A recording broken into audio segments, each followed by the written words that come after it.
Hello and welcome to the next of our full course lectures.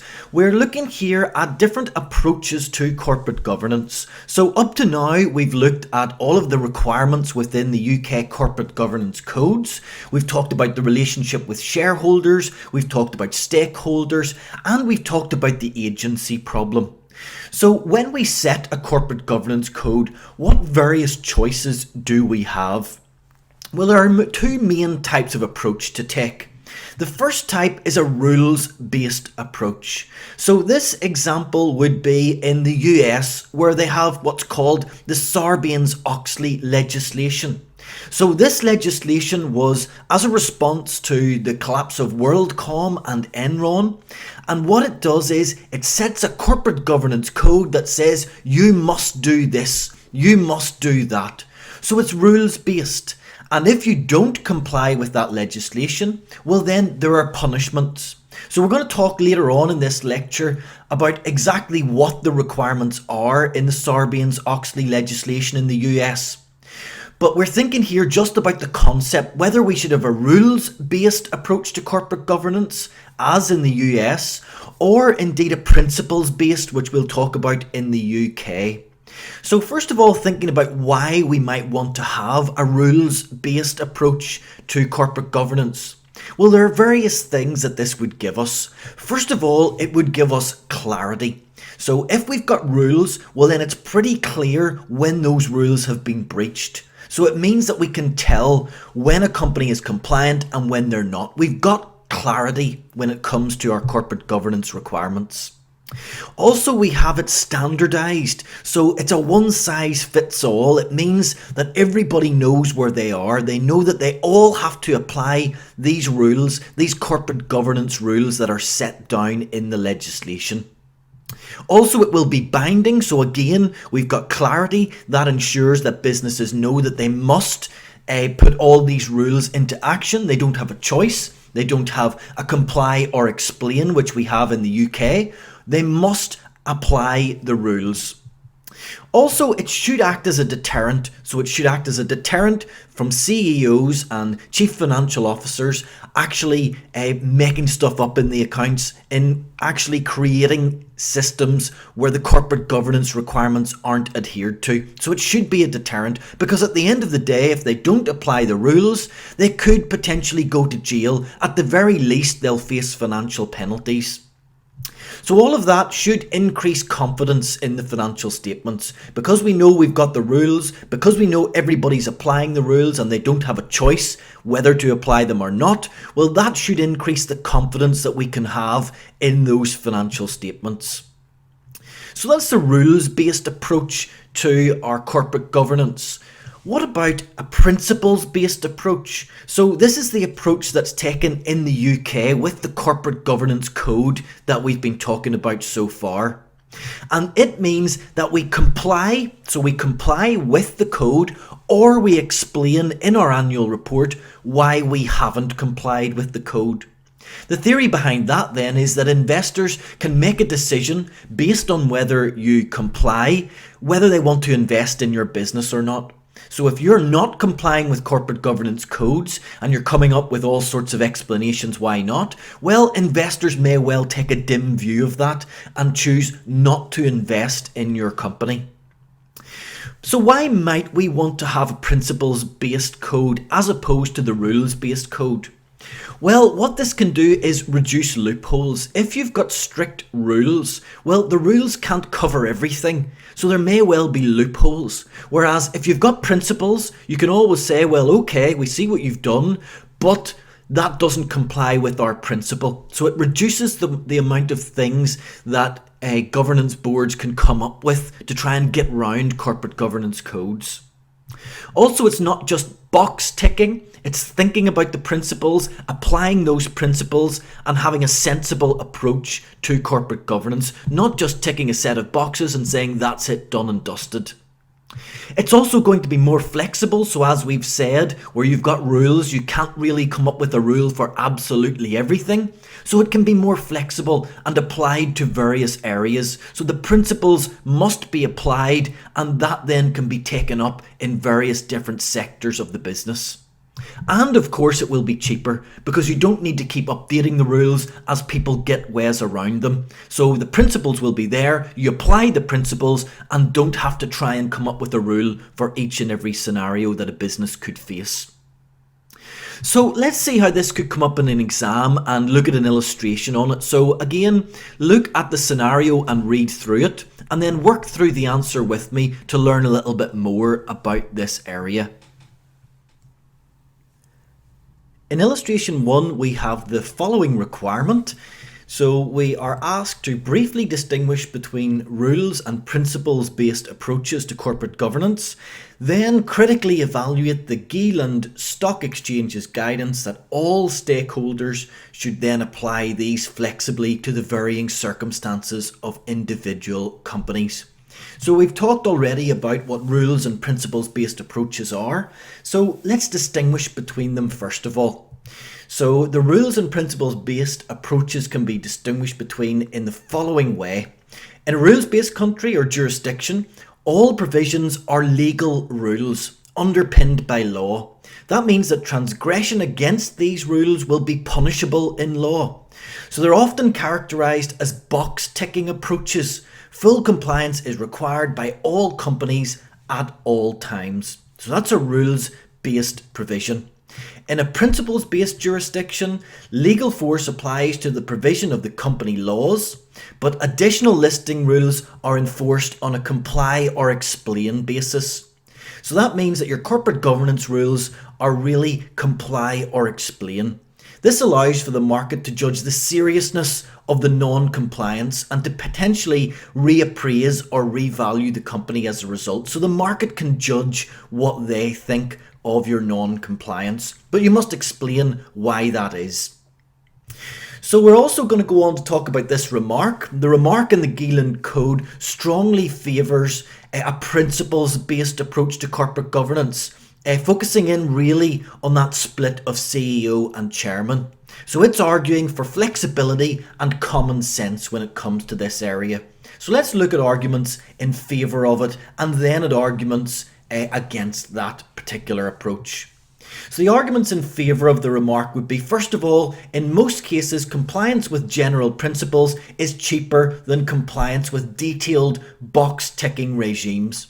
So a common criticism of a rules-based approach is the expense of compliance. So by having that principles-based approach, we can reduce the cost to the companies. A principles-based approach is also flexible. It allows the company to develop their own approach, perhaps with regard to the demands of their own industry or shareholder preferences. So it gives you that flexibility. You're not stuck with the rules regardless of whether they benefit you or not. So this places the emphasis on investor needs rather than legal demands. And remember, it's often difficult to get those legal demands to cover every potential loophole. So an example of the flexibility afforded by a principles-based approach is that it allows for transitional arrangements and unusual circumstances. Details such as the contract terms of directors, therefore, may need to be varied to meet individual needs, or the notice periods might similarly be varied, so we can do that in a principles-based area. It also avoids the need for expensive and inconvenient monitoring and support structures, costs of which are ultimately borne by the companies themselves, and the companies themselves, remember, are owned by the investors, or indeed by the taxpayer who has to oversee this. So those are some arguments in favour of the remark or in favour of principles-based approaches. What about against it? Well, there may well be confusion over what is compulsory under the law and what is principles-driven under listing rules. So that may cause confusion. So some management teams may not quite understand what has to be done, and non-compliance then is caused simply through lack of advice and information. Also, a principles-based approach assumes that the markets are capable of understanding the seriousness of any temporary or even more lengthy periods of non-compliance and of revaluing the shares as a result. So remember, we said in a principles-based approach, the market will make its own decisions. Well, who's to say that those decisions would be correct or that they are capable of making those decisions? Also, non-specialist shareholders may not understand why a given provision is not complied with, nor appreciate the potential consequences of the non-compliance. For example, cleverly worded comply or explain statements might well mislead shareholders. So it leads the business down a path where it might be able to mislead shareholders and not comply fully with the requirements. So a rules-based approach provides the advantage of standardisation and prevents any individual companies gaining competitive or cost advantages with lower levels of compliance. They all simply have to do it. That creates a level playing field in which all competitors in an industry understand what is required. So that is our arguments for and against that statement, and therefore a principles-based approach. The second part of illustration 1 asks us to assess the comply or explain statement made by Anson Company in its 2011 annual report. So they've had non-compliance, they're explaining why that is. Have they done enough? What does that mean? So the statement does clearly define the one area of non-compliance that they have, and it represents a full discharge of the company's reporting obligation to comply or explain. So that's the one thing that they haven't complied with, and they're telling us about it. So that seems good initially.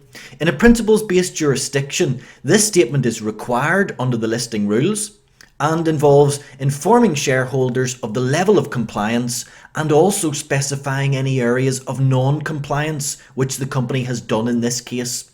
So far so good. They're required to explain why they haven't complied. They seem to have done so.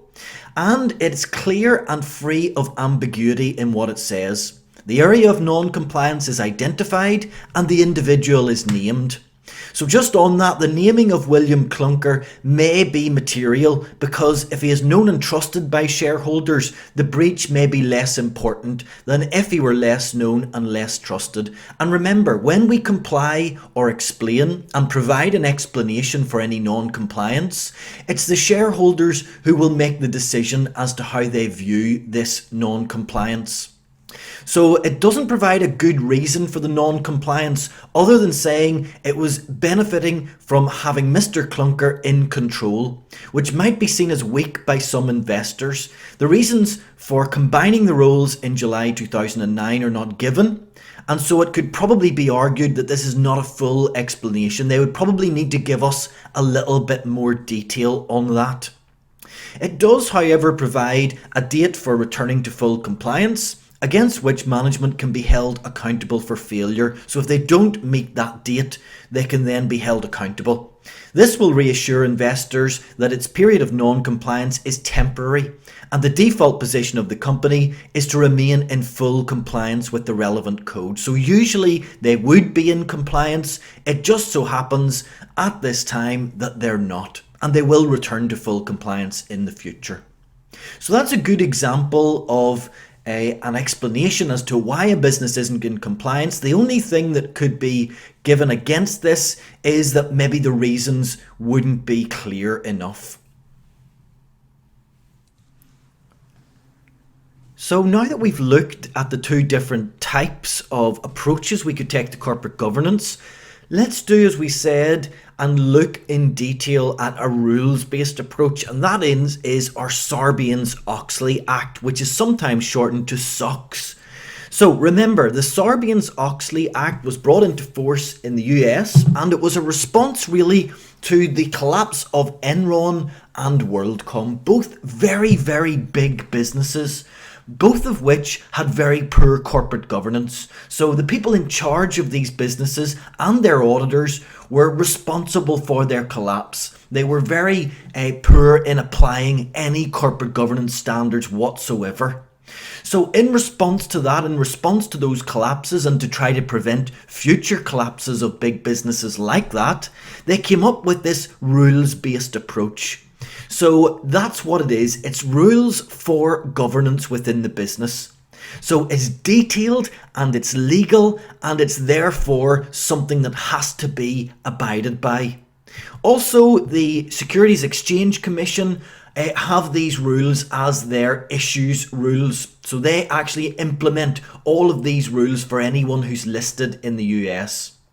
So it's a rules-based approach, it's a legal approach. If you don't comply with it, you're going to be in trouble. So what are some of these legal requirements that we'll need to undertake? Well, the first one is that the CEO and the chairman will sign up on the financial statements to say that they are accurate. So they will sign off to say definitely these financial statements are accurate. Now, if they subsequently need to be restated, i.e. they weren't accurate, there was a problem with them, well, that will mean big trouble for the CEO and the chairman. If it's through non-compliance, then the CEO and the CFO will forfeit their bonuses. So it's quite important to them that they get that correct. Also, there are restrictions on our auditors doing work for the business, so they can't do non-audit work, for example. And again, that's a response to Enron, where Andersons, the audit firm, were very tied in with Enron. They were complicit in the problems that were happening at Enron, such as off-balance sheet finance. It also requires audit partner rotation every 5 years to avoid familiarity with the client. And there are big restrictions on off-balance sheet transactions. That was one of the key problems at Enron. Off-balance sheet transactions that weren't disclosed to the shareholders. So losses could be hidden in vehicles off the balance sheet. Other items that are required by Sarbanes-Oxley in section 404, well, this is a statement on internal controls, and this statement tells us that the directors are responsible for internal controls and they take responsibility for those internal controls. So they'll have to disclose various things about them. They'll have to disclose the effectiveness of the internal controls. They'll have to disclose any weaknesses that they're aware of in internal controls, and they'll have to disclose that they have been audited. So in the US, the audit firm will actually audit the internal controls, so that's slightly different from what we would expect in other jurisdictions. And remember, this will apply to anyone who's listed in the US and any subsidiaries of that listed business. So there's been big impact from Sarbanes-Oxley when it comes first of all to the results that are presented by different entities. Well, first of all, the directors are going to have taken personal responsibility for those results, and that's a big change. They're taking personal responsibility. If the results are wrong, at the very least, they're going to be financially penalised for it. But it may be that they'll also could ultimately go to jail for it. So directors are taking personal responsibility for the results that the business is disclosing. That should lead to improved controls and audit. So the auditors are now under more strict and stringent controls, and the controls within the business should be disclosed and say whether they are effective, if there are any weaknesses, etc. And that should make those controls better. All of this should increase the confidence in the financial statements, because the users can say, well, look, they've applied Sarbanes-Oxley, it's very prescriptive, there's lots of rules to apply, they must produce a better set of financial statements as a result. So that should improve the governance within the organisation also. However, that's not simply the case. There is a lot of costly documentation required with Sarbanes-Oxley. It's not easy to do all of the things that we've talked about.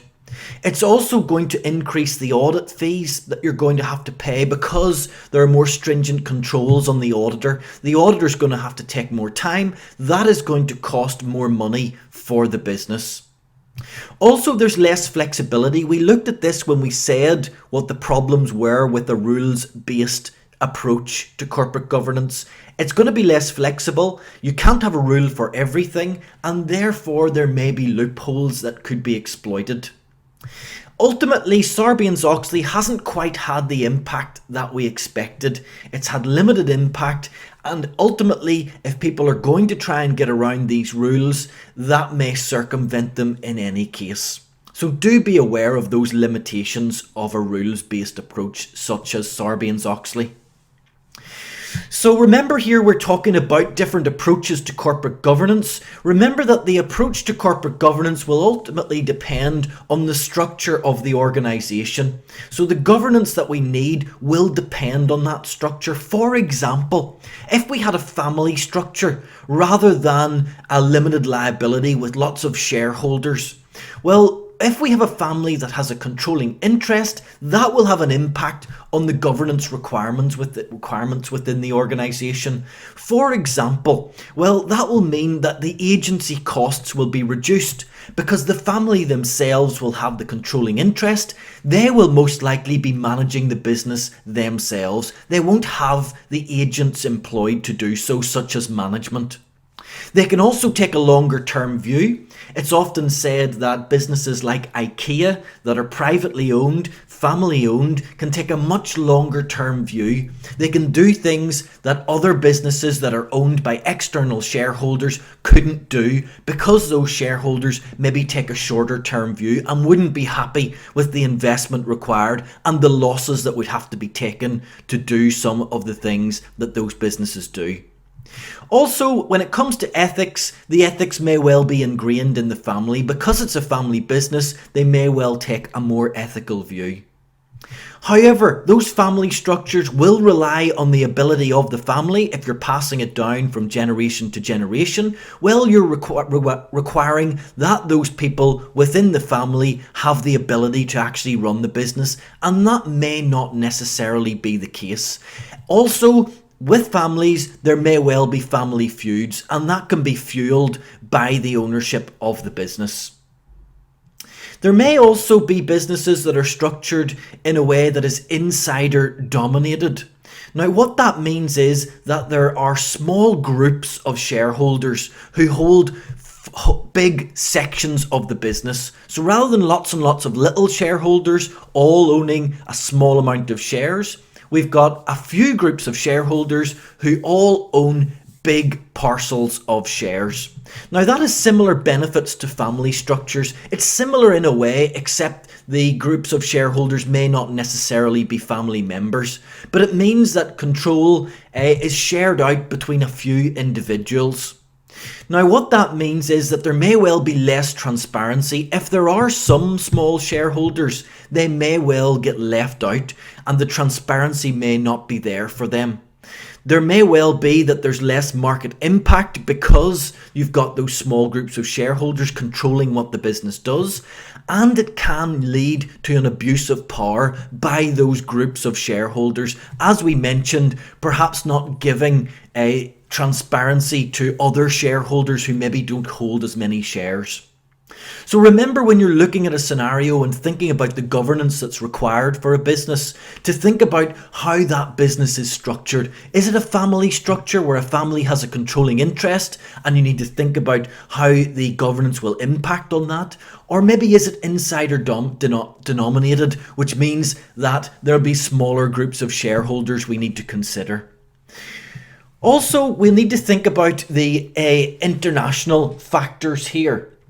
There are some principles that apply and can be applied to organisations all over the world. So, for example, the OECD, the Organisation for Economic and Community Development, they have some principles for multiple jurisdictions. So they're very similar to the UK Corporate Governance Code, and basically what they do is give good practice for members of the OECD. So it covers a lot of the same areas we've looked at. The content covers a framework for governance, shareholders' rights, treatment of shareholders, stakeholders, disclosures and the board, all of which we've already looked at. But be aware that the OECD principles do exist and they cover all of those same governance requirements as, for example, the UK Corporate Governance Code. Also, we have the ICGN, which is the International Corporate Governance Network, and it has been set up with various objectives. It's seeking to make sure that investors' interests are the top of the agenda. So they want to have good corporate governance, particularly for listed companies where investors and external shareholders are investing. And it's a set of international principles that can be applied to all companies. So rather than just having the UK code for UK companies, Sarbanes-Oxley for US companies, these seek to give international principles that could be adhered to by all companies. But you don't have to know in detail all of the various requirements here, just be aware that they exist. So that was our lecture on the different approaches that we can take to corporate governance. You need in particular to know the rules-based and principles-based approaches and the pros and cons of each, and the contents of both the UK Corporate Governance Code that we've been looking at up to now and Sarbanes-Oxley.